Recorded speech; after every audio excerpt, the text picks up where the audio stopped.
Bonjour les Globetrotters, je suis ravie de vous retrouver dans cette première vidéo. Donc aujourd'hui on va parler du premier voyage, c'est l'Islande en hiver. Voilà, donc là dans cette première vidéo je vais vous parler de la découverte du pays et pourquoi il faut aller dans cette magnifique île. Voilà. Pour ceux qui ne me connaissent pas, qui ne connaissent pas mon concept, n'hésitez pas à aller voir ma petite vidéo de présentation ici. Ça vous expliquera un petit peu qui je suis, ce que j'ai envie de vous proposer. Et bien donc voilà, c'est parti. Aujourd'hui, en mode voyage, passe en mode Islande.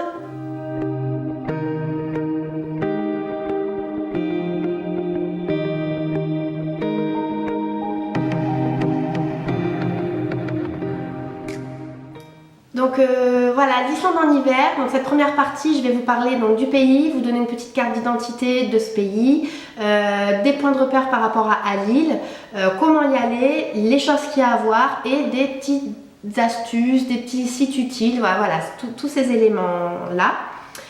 En introduction, je tenais quand même à vous indiquer dans quelle perspective j'étais partie pour ce voyage, parce que ça peut aussi vous faire comprendre un petit peu comment je l'ai envisagé. Donc c'est un voyage qui va se passer en février pendant une semaine. Je pars en couple. Donc pour tous ceux qui partent en amis, en famille, si vous avez des questions, n'hésitez pas à me contacter parce que je pourrai y répondre ou j'irai chercher les informations pour pouvoir vous renseigner. C'est vrai que le voyage va plutôt être présenté et va plutôt être organisé pour des couples que pour des amis ou des familles. Les billets ont été achetés 3 mois avant qu'on parte, donc en novembre, suite à une opération de Black Friday de Norwegian, sachez-le, ils en font, les compagnies aériennes font des campagnes de Black Friday. Et le but c'était de faire un combiné entre les activités et les aurores boréales.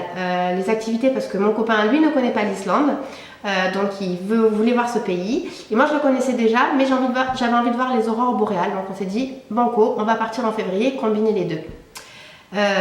Et on a prévu de le faire en mode road trip.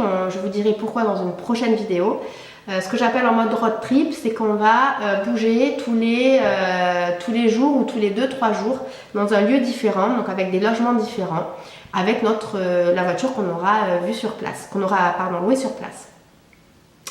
Donc là, c'est la première vidéo qui est donc sur la présentation du pays. Dans les vidéos suivantes, il y aura donc comment j'ai organisé le voyage.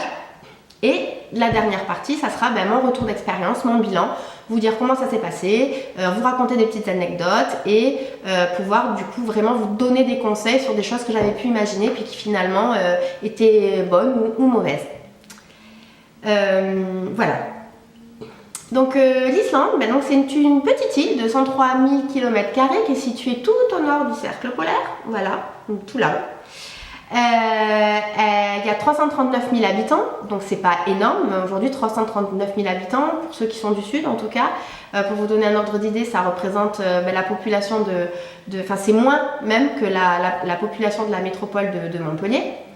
En termes de densité, on est à 3,2 habitants par km², donc c'est la même densité qu'en Australie. Donc vous voyez, encore une île mais avec un climat complètement différent. Alors je ne sais pas si vous savez quelle est notre densité aujourd'hui en France, mais je vais vous dire, on est à 118 habitants par km². Voilà, donc ça veut dire que c'est 36 fois moins dense en Islande. Donc si vous aimez les grands espaces où il n'y a pas trop de monde, n'hésitez pas, vous serez tranquille, il faut aller en Islande. C'est fait pour vous. Donc la capitale c'est Reykjavik, qui est une capitale relativement connue, on en entend beaucoup parler. Donc la langue c'est l'islandais, rien de surprenant. Et vous avez des petites aides pour pouvoir comprendre, en tout cas pour décrypter les mots, notamment quand vous vous baladez en voiture, vous verrez écrit des lieux. Et pour les comprendre, en fait, c'est plutôt bien fait puisque il y a toujours le nom du lieu et avec sa caractéristique. Donc là vous avez toute une liste, donc Foss pour les cascades, Jokul pour les glaciers, Ofn pour les ports, voilà. Donc on va faire un petit exercice. Si je vous dis Skogafoss, du coup vous devinez ce que c'est. C'est une cascade, la cascade Skoga. Une autre, un petit peu plus dur. Si je vous dis Skagafjörður. Et désolée pour la prononciation, hein, je ne suis pas bilingue islandaise encore. Bon, bah là, Skagafjörður, vous aurez compris, c'est un fjord, le fjord de Skaga. Bon. Un dernier pour finir, mais quand je commence ce genre de choses, je ne peux pas m'arrêter. Si je vous dis Vatnajökull, et ça vous l'entendrez souvent parce que c'est connu. Le Vatnajökull, c'est un glacier. Le glacier du Vatna, qui est un glacier très grand en Corse, en Islande, le plus grand, et qui fait justement la superficie de la Corse.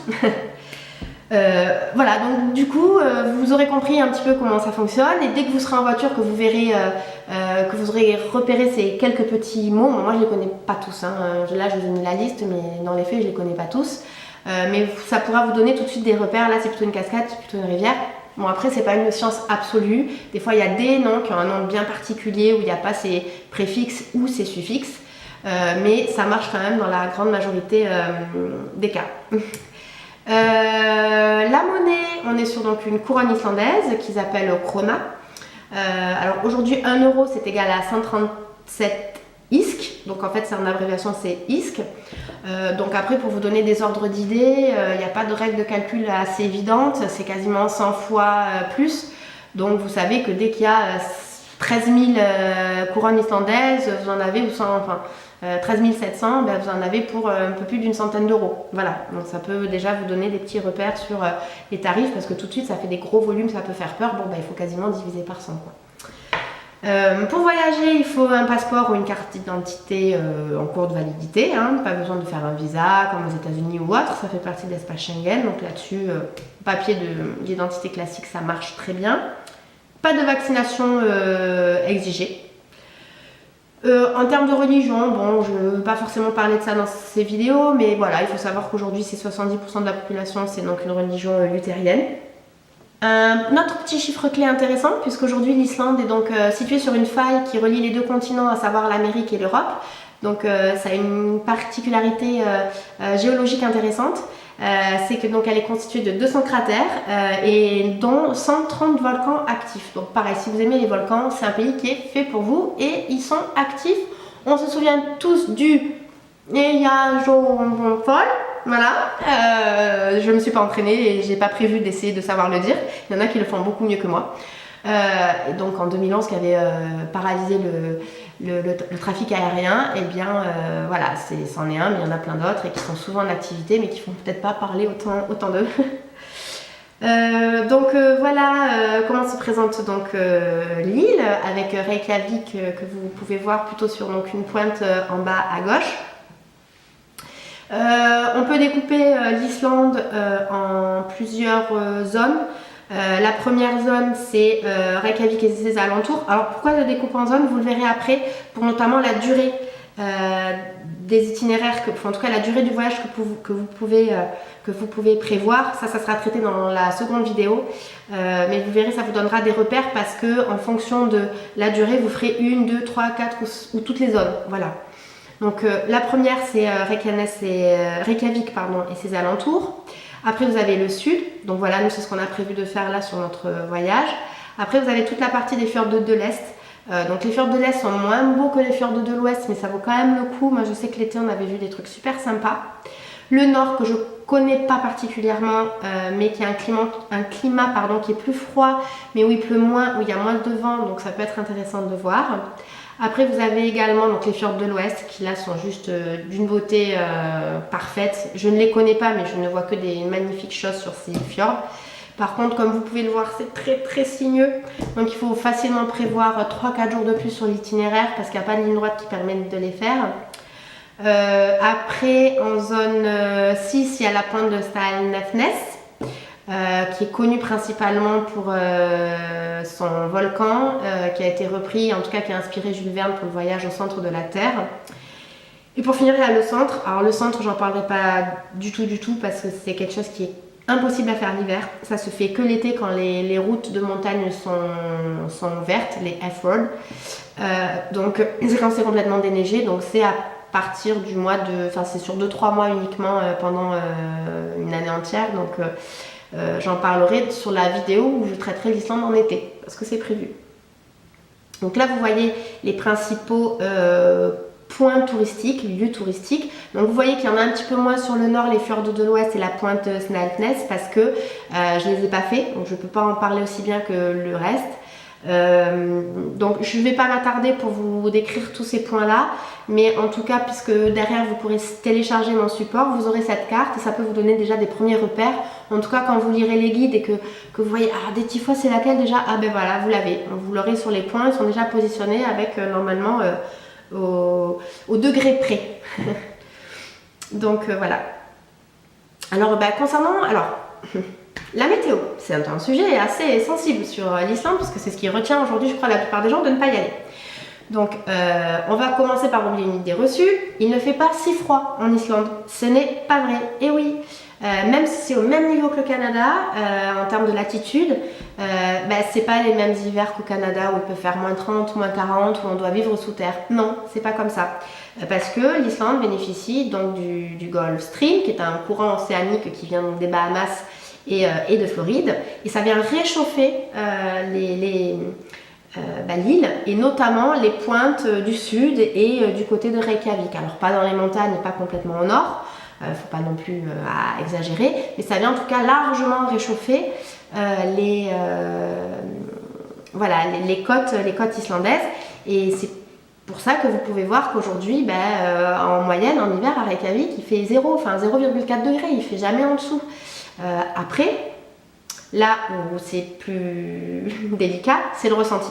Le ressenti, effectivement, est beaucoup plus important en Islande parce qu'il y a énormément de vent.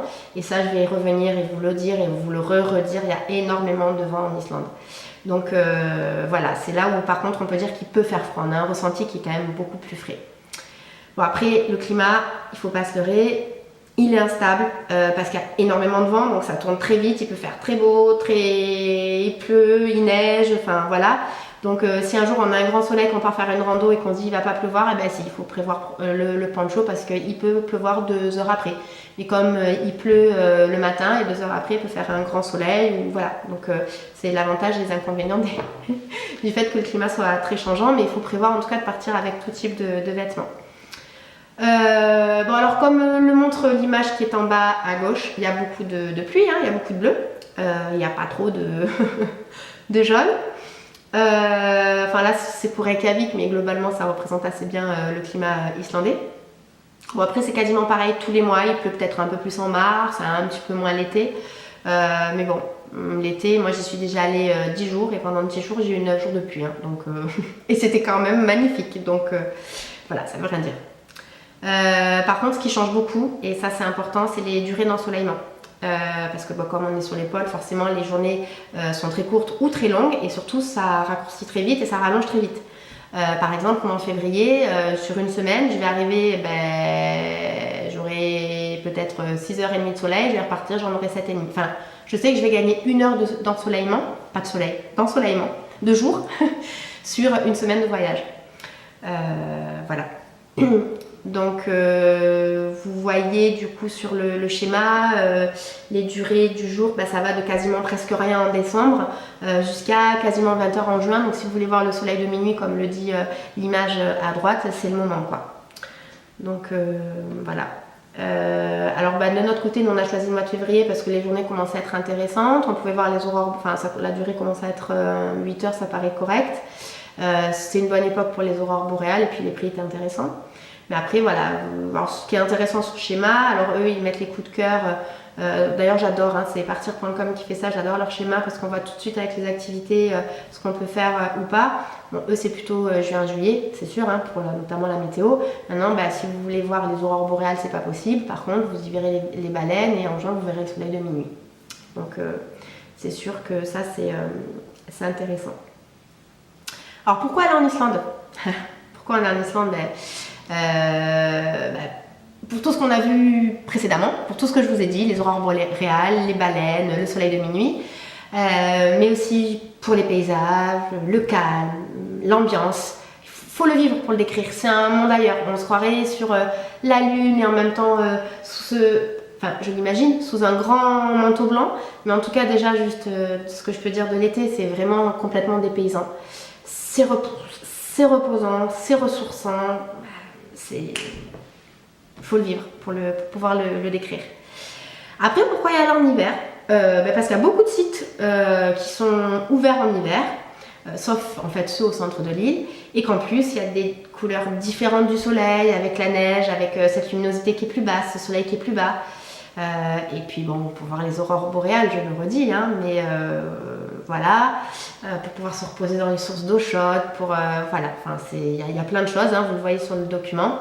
Puis en fait voilà, on va pouvoir voir ça, ça, ça, ça, ça, ça. Waouh, trop de belles choses à voir. Ah, c'est génial. Des cascades grandioses, on pourra marcher dans les grottes de glace, voir les geysers.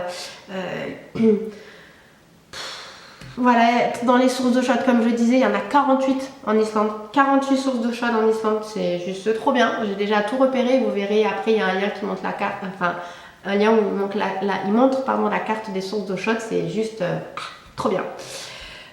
Alors comment aller sur cette du coup magnifique île, voir tout ce que je vous ai dit juste avant? Il y a deux manières d'y aller, soit en avion, soit en bateau ferry. Alors en avion c'est à moins de 4 heures de France, 3h50 de souvenir de Paris. Le vol il est direct, donc on trace direct, pas de pause, pas de stop, pas d'escale, c'est top. Il y a 3 compagnies qui y vont. Icelandair, qui est la compagnie régulière, et 2 compagnies low cost qui sont Wow Air et Norwegian.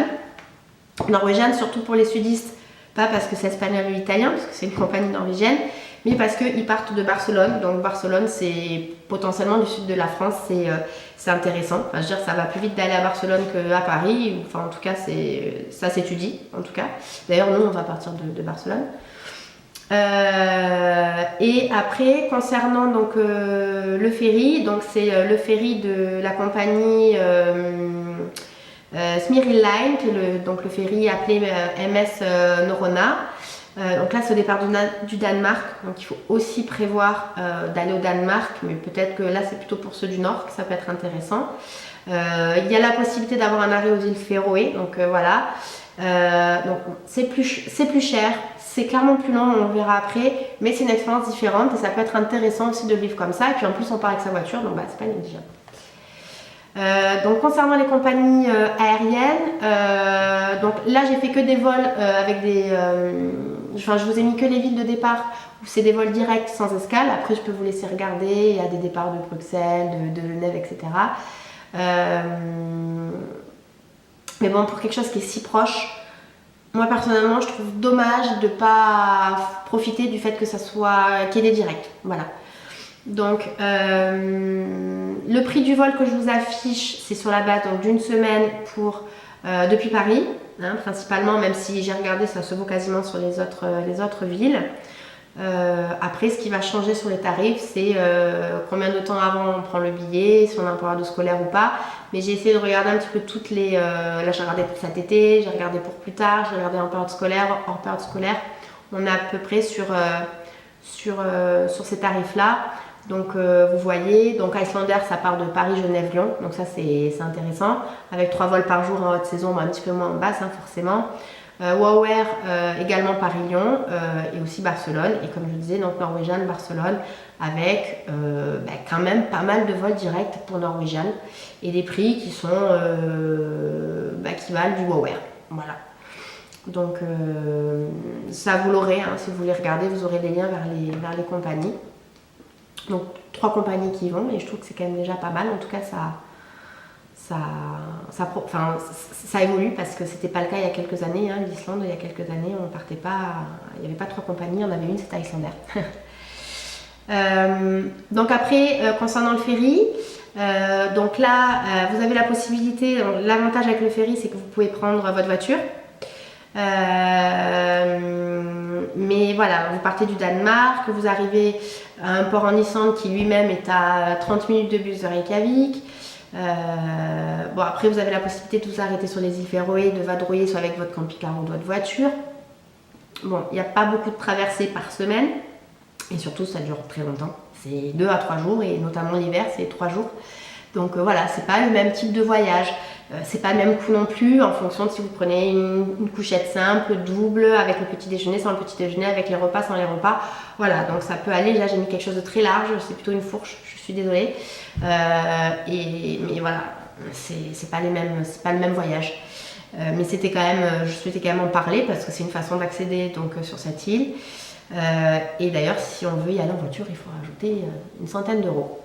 Voilà, donc en conclusion, par rapport aux deux moyens de transport, voilà, si vous voulez arriver vite en Islande, parce que vous n'avez qu'une semaine, que quelques jours, c'est sûr que l'avion c'est plus rapide et c'est moins cher. Maintenant, si vous voulez vivre une expérience différente, que vous avez envie d'avoir votre voiture pour économiser aussi le coût de la voiture, ça rentre en compte dans le budget, parce que ça coûte cher aussi la location de voiture, on le verra dans les autres vidéos, c'est quand même pas donné.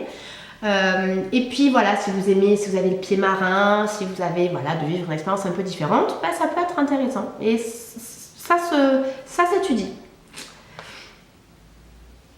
Alors, quelques petites choses un peu en vrac, dues à savoir. Voilà, je voulais vous mettre des éléments à garder en tête par rapport à votre voyage en Islande. Bon. Ça, l'idée reçue, il fait nuit tout le temps et il fait froid, vous l'avez vu, c'est pas vrai. C'est le ressenti qui fait froid et justement l'été, il y a le soleil de minuit. Donc ça, c'est pas vrai. Ça coûte cher, bon, ça, c'est vrai. Je vais pas pouvoir vous dire le contraire. C'est pas une idée reçue. C'est l'un des pays les plus chers au monde. Mais dans les prochaines vidéos, je vais vous montrer comment j'ai pu essayer d'optimiser au mieux les coûts. Voilà, donc notamment déjà sur le billet d'avion, parce que j'ai gagné 30% grâce au Black Friday. Et dans la dernière vidéo, je vous donnerai le budget, vraiment de combien m'a coûté le voyage dans la globalité, voilà, avec l'essence sur place, etc. Conduite à droite, je le mets parce que c'est toujours bon à savoir. Les prises sont européennes. Du coup, voilà, c'est comme en France. L'alcool, en parlant de conduite, la tolérance c'est 0. Vraiment 0, 0. Et puis, je ne m'amuserai pas à m'expliquer avec un flic islandais, parce que je pense que je le comprendrai. Voilà, quoi qu'il parle bien islandais, mais anglais, pardon, mais il y a un petit accent quand même. Alors après, je sais pas si c'est un lien, qui est un alcool tolérant 0, mais c'est quand même l'un des pays qui est dans le top 3 des pays les plus sûrs. Voilà, vous en faites ce que vous voulez de cette information-là. Alors concernant les distances, j'ai vu sur plusieurs blogs des expériences de gens, notamment l'hiver, qui se sont retrouvés avec leur voiture bloquée à cause de tempêtes de neige, même l'été, tempêtes de sable ou des tempêtes tout court de vent. Là actuellement ils sont d'ailleurs en alerte vent. Donc c'est vrai qu'il vaut mieux parler en distance du coup qu'en heure. On va plutôt parler en kilomètres entre Reykjavik et Vik, entre Reykjavik et l'aéroport, parce qu'on n'atterrit pas à Reykjavik, on a atterri à 45 minutes de l'aéroport de Reykjavik. Donc vous voyez, on va plutôt parler en temps qu'en distance, parce que voilà, ça peut... Voilà, d'ailleurs nous on a toujours, dans le calcul de notre itinéraire, on s'est dit bon là on va peut-être avoir 1 à 2 heures d'arrêt parce qu'il va falloir stopper la voiture, attendre que la tempête se passe, qu'il vienne déneiger et qu'on reparte. Donc on a prévu sur tous les jours des temps supplémentaires de déplacement. Pour reprendre toujours dans les à savoir, il y a beaucoup de vent et un temps changeant, je le redis, je vous le re-redis, voilà, je le remarque. Par contre après il y a des sites super sur la météo, quasiment à la demi-journée, voire même toutes les 5 heures, qui est mis à jour, alors que à 3 jours, à plus 3 jours. Mais c'est très bien fait sur le vent, la couverture neigeuse, les aurores boréales. Je vous mettrai les liens juste après. Et après, alors je sais pas pour les abonnés, en tout cas pour ceux qui sont abonnés chez Free, on a tout notre forfait qui marche là-bas, aussi bien les datas, donc pouvoir faire Facebook, les mails, appeler ses parents, faire de la vidéo, enfin tout ça, les SMS, les MMS, les appels, enfin voilà, tout ça c'est comme si on le faisait en France. Après, sur les autres opérateurs, il faut voir ce qu'ils proposent. En tout cas, chez Free, dans les forfaits à des 15 ou 19 euros, 16 ou 19 ou 20 euros, ça fonctionne. Alors, concernant les sites internet utiles, je vous en ai laissé donc quelques-uns. Alors, notamment le premier, c'est road.is qui est sur l'état des routes. Donc ça, c'est intéressant parce que ils vont vous mettre donc si elles sont vertes, glacées, verglacées, avec beaucoup de neige ou carrément elles sont fermées. C'est tellement précis, parce qu'il s'est mis à jour souvent, mais c'est tellement précis que même il y a différents points des routes écrit le nombre de voitures qui sont passées. Donc c'est pour vous dire, s'ils en sont arrivés à mettre le nombre de voitures qui passent, c'est pour vous dire qu'il n'y en a pas beaucoup qui passent, parce que imaginez si on fait ça chez nous. Bon, après vous avez un lien sur les heures du lever et du coucher de soleil, donc ça peut être intéressant pour organiser sa journée et aussi pour les photographes. Après il y a plusieurs cartes qui sont proposées par White Iceland qui sont super intéressantes. Donc les cartes avec les lieux touristiques, avec la liste des volcans, la liste des sources d'eau chaude, j'en parlais tout à l'heure, les stations essence, important, des points des points de vue pour les photographes. Voilà, c'est vrai que pareil pour les volcans, vous avez aussi un site sur l'activité volcanique qui est intéressant. Bon, pour l'instant c'est un site bêta mais qui est fait par des chercheurs et qui a mis à jour et qui est à jour d'ailleurs et qui vous donne l'activité des volcans et bon ça peut être utile. Si vous voyez qu'il y a un volcan qui se met en activité, peut-être que ça va rallonger un petit peu vos vacances. Et vous pourrez en profiter, notamment si vous aimez ça, pour aller voir à quoi ça ressemble, si bien sûr c'est possible, pas dangereux et que les autorités vous le permettent. Après je sais qu'ils sont très réglo là-dessus, dès qu'il y a un volcan, il y a des alertes, des alarmes, etc. Donc sur ça, il n'y a de toute façon pas de souci à se faire. Et après donc un site sur la météo et les prévisions d'aurore boréale. Avec une météo assez complète, les nuages, le vent, les nuages, mais c'est très précis, c'est les moyens nuages, les hauts nuages, les nuages épais, etc. Concernant les aurores boréales, pareil, c'est très précis, ça vous donne justement cette couverture nuageuse et l'activité solaire. Mais je ferai une vidéo spéciale, une hors-série, pour parler plus précisément des aurores boréales, comment les voir, comment maximiser ses chances de les voir. Donner les astuces pour les prendre en photo également. Est-ce qu'il vaut mieux passer par des voyages, des activités, des sorties organisées? Est-ce que ça coûte cher ou pas? Est-ce que ça vaut le coup? Et surtout moi, quels sont les points que j'ai repérés? Est-ce que j'ai pu les voir? Voilà, j'ai fini de vous présenter cette île en hiver. Alors j'espère que ça vous aura plu, que ça vous donnera envie d'y aller. Si vous avez des questions, n'hésitez pas à me contacter. Je serai ravie de pouvoir y répondre.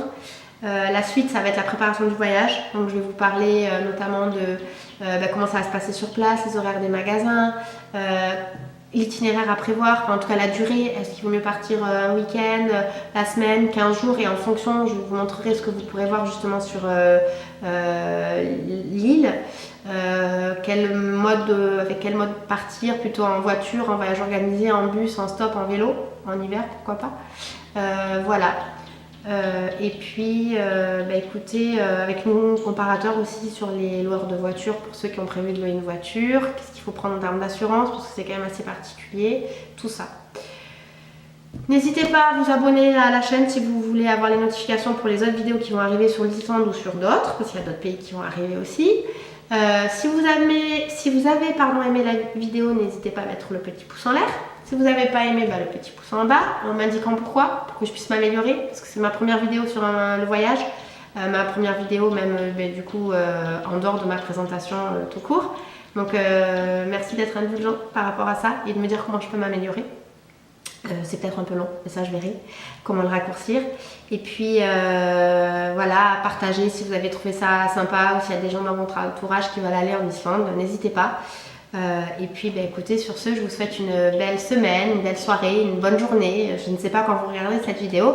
En tout cas, je vous souhaite plein de bonnes choses et je vous dis à très vite.